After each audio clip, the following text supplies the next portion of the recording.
जय मां विंध्यवासिनी। শ্রাবণ মাস কিভাবে ভোলে বাবাকে কর্কট, সিংহ এবং কন্যা রাশির জাতক বা জাতিকারা পুজো করবে। কর্কট রাশি, দুধে চিনি মিশিয়ে শিবজিকে অভিষেক করুন মহামৃত্যুঞ্জয় মন্ত্র বলতে বলতে, এবং শিবজিকে শ্বেত চন্দন এবং আকশাত অবশ্যই চড়াবেন।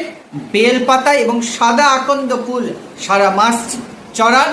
সাদা জিনিসের দান করুন। আর শিব চালিশ এবং শিব তাণ্ডব যদি না পারেন তাহলে শুনুন, শ্রবণেও ফল আছে। যাদের সিংহ রাশি তারা জলে লাল চন্দন মিশিয়ে শিবজিকে চড়ান। বেলপাতা এবং লাল পুষ্প শিবজিকে অবশ্যই অর্পণ করবেন এবং প্রত্যেক দিন সন্ধ্যায় শিবজির সামনে একটা ঘিয়ের প্রদীপ জ্বালাবেন। কারণ কুবের শিব মন্দিরে শিবজির সামনে ঘিয়ের প্রদীপ প্রজ্বলিত করে কুবেরের সাম্রাজ্য পেয়েছিল।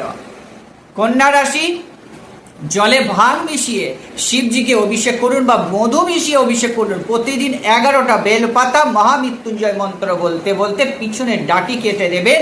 অবশ্যই শিবজিকে চড়াবেন এবং শুকনো বেলপাতা নয়, একটু ভিজিয়ে নেবেন এবং যদি সম্ভব হয় তাহলে চন্দন বা গোলাপের আতর একটু বেলপাতাতে লাগিয়ে দেবেন।